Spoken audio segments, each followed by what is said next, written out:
Eh bien, bienvenue à toi sur cette vidéo, j'espère que vous allez bien. Si tu as cliqué sur cette vidéo, c'est sûrement parce que tu cherches le moyen de valider ton premier challenge PropFirm.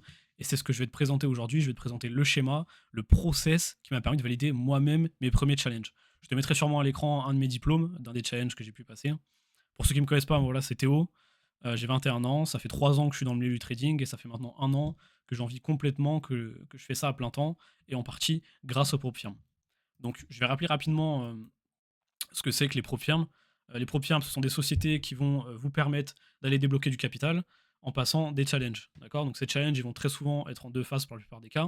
Vous allez avoir une première phase de 8 à 10%, une vérification, vous allez passer en deuxième phase. La deuxième phase, pour la plupart des cas, est de 5%. Ces deux phases seront alors vérifiées et vous aurez oui ou non accès à un capital. L'avantage des propfirmes, ça vous permet de risquer un capital qui n'est pas le vôtre, d'accord. Donc de faire grandir votre capital, d'aller chercher plus de risques et d'aller chercher plus de performance en termes de chiffres. On est d'accord, aujourd'hui, l'un des plus gros problèmes, et mon plus gros problème personnel quand j'ai commencé le trading, c'était l'accès au capital. Même si on a des comptes à 500, 1000, 2000 euros, même en déposant 5000 euros sur des brokers, c'est compliqué du trading, c'est tout simplement presque pas possible. Donc les prop firms sont aujourd'hui la solution. Et si tu trades, tu te dois d'y intéresser. Pour moi, c'est obligatoire à l'heure d'aujourd'hui. Donc, on va commencer tout de suite avec la première étape de ce schéma pour atteindre ton premier compte financé. Donc, la première étape, ça va être le choix de la propre et le choix du compte. Je pense que c'est une étape que pas mal de traders ont tendance à négliger, mais pour moi, c'est très important. Donc, tout d'abord, il va falloir que tu aies un compte adapté. Qu'est-ce que j'entends par compte adapté? Ça va être un compte qui est adapté à tes finances. Ok. Si tu as 2000 euros sur ton compte en banque pardon, actuellement, ne va pas payer un challenge à plus de 1000 euros sur des challenges à 200 000 dollars. Tu risques de te mettre une pression psychologique tout simplement trop importante en partant directement sur des gros comptes. Ok. Donc, au début, priorise plutôt des petits comptes, des 5 000, 10 000, 25 000 dollars qui seront adaptés à ta situation actuelle. Tu verras que ça se passera beaucoup mieux psychologiquement. Après, si tu as 100 000 euros sur ton compte en banque, bien sûr que tu peux t'envoyer directement sur des 100 000, 200, 300 000 dollars, mais je pense que c'est pas le cas pour la plupart des personnes qui regarderont cette vidéo. Donc ensuite, je veux que tu choisisses une prop firme fiable et qui a des règles simples. Ok. Aujourd'hui, des prop firmes, il y en a énormément, il y en a qui se créent tous les jours, et chez beaucoup de prop firmes, tu vas avoir des règles qui vont à l'encontre des traders.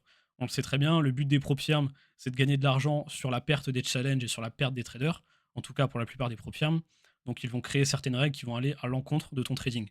Par exemple, tu auras la cohérence de l'eau, la cohérence de gain en termes de pourcentage, des règles autour des annonces pendant les challenges où tu n'auras pas le droit de BE, TP ou SL avant une annonce. Ce genre de règles, il va falloir que tu les évites. Et pour ça, il faut que tu choisisses une prop firme qui reste simple et fiable. Comme par exemple FTMO. J'ai pas de partenariat avec eux, mais c'est les plus connus du marché aujourd'hui. On sait qu'ils payent, on sait qu'ils ont des règles simples, tu n'as pas de règles cachées ou quoi que ce soit. Donc va sur ce genre de prop firme. Ok. Une fois que tu auras choisi une prop firme et un compte adapté à ta situation, il va falloir que tu définisses ton plan et ta stratégie. Ok. Ce plan et ta stratégie, il va encadrer complètement ton trading. Je veux que tu prennes en compte la session que tu vas trader, le timing auquel tu vas trader, les concepts que tu vas trader. Je veux que tout soit pris en compte dans ton plan et c'est ce que j'ai fait moi personnellement pour moi. Ce plan, tu vas le backtester, puisqu'avant de partir en réel sur le compte PropFirm, il faut vérifier que cette stratégie, que ce plan fonctionne. Donc ce que tu peux faire, c'est de définir les concepts, les sessions, etc. qui fonctionnent le mieux pour toi et créer un plan à partir de ça. Ensuite, tu vas aller le backtester sur les 3, 4, 5 dernières années afin de vérifier que ce plan fonctionne et qu'il est valide. Si jamais tu n'as pas de plan, je t'invite à rejoindre notre Discord qui est en biographie totalement gratuit. On partage des stratégies, on partage beaucoup de valeurs gratuitement. Euh, Car aujourd'hui, si tu n'as pas de plan, la chose la plus intéressante, c'est d'aller chercher un plan chez un trader qui, euh, qui est déjà rentable, on va dire. Ok. Une fois que tu auras ton plan et ta stratégie, il va falloir que tu adaptes un risk management. Le risk management, il est très très important en PropFirm. Ici, je t'ai noté un risque de 2%. Ok. Sur les challenges PropFirm, le but, c'est d'y passer le moins de temps possible. Je dis pas que tu dois t'envoyer en l'air directement et envoyer des risques de fou, mais le but, c'est d'y passer le moins de temps possible. Ok. Au début, personnellement, quand j'ai commencé mes premiers challenges, je prenais des risques à 0,5 voire 1% et je passais beaucoup trop de temps sur mes challenges. Sur la plupart des PropFirm, tu as les deux phases confondues. Hein. Tu as environ 13 à 15% à réaliser au total sur une prop firme. Ces 13 à 15%, si tu les prends avec du 1%, ça te fera 15 R à faire. Ok. Si tu les prends sur du 2%, tu n'auras plus que 7,5 R à réaliser. Donc en augmentant ton risque, tu vas diminuer le nombre de trades à prendre et par conséquent, tu passeras des challenges plus rapidement. Par contre, il va falloir que tu gères ton drawdown. Parce qu'en prenant un risque plus conséquent, si jamais il y a des pertes, tu vas perdre encore plus. Ok. Donc qu'est-ce que j'entends par gérer son drawdown? Moi, ce que je fais personnellement, maintenant sur mes comptes, admettons que tu arrives sur ton compte directement financé, ton compte est ABE, admettons un compte à 10 000 $. Si tu perds ton premier compte, ton premier trade pardon, de 2% et que tu te retrouves à 9 800 $, tu vas diminuer ton risque par 2. Et tu diminues ce risque à chaque perte. Donc premier trade à 2%, si tu le perds, tu repasses en 1%. Si jamais tu le perds, tu repasses en 0,5%. Et en appliquant cette méthode, tu verras que tu as très peu de chances de cramer ton compte, à moins que tu tapes une série de 10-15 stop loss d'affilée.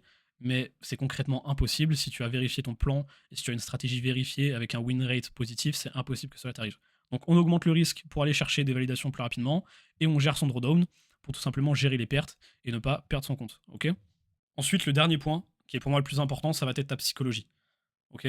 Ici, je t'ai noté les 3 points les plus importants à respecter en trading. Le FOMO, qui est la peur de rater une opportunité. Le greed, qui est l'avidité, donc l'avidité à l'argent, l'envie d'avoir du gain. Ok. Et je t'ai mis le revenge trading. Si tu respectes ces 3 plus grands biais psychologiques, si tu arrives à les respecter et à ne pas FOMO, à ne pas greed et à ne pas faire de revenge trading, tu verras que tout se passera mieux dans ton trading. Voilà, donc je t'ai noté les 4 règles pour moi les plus importantes afin d'arriver à ton premier challenge funded. On peut aller plus dans le détail, mais voilà, ici j'ai essayé de te donner les bases qui te permettront de valider ton premier challenge. Chaque règle doit être respectée à 200%. Tu verras que si tu as une psychologie en béton et un bon risk management, mais pas de plan, tu n'y arriveras pas. Ok.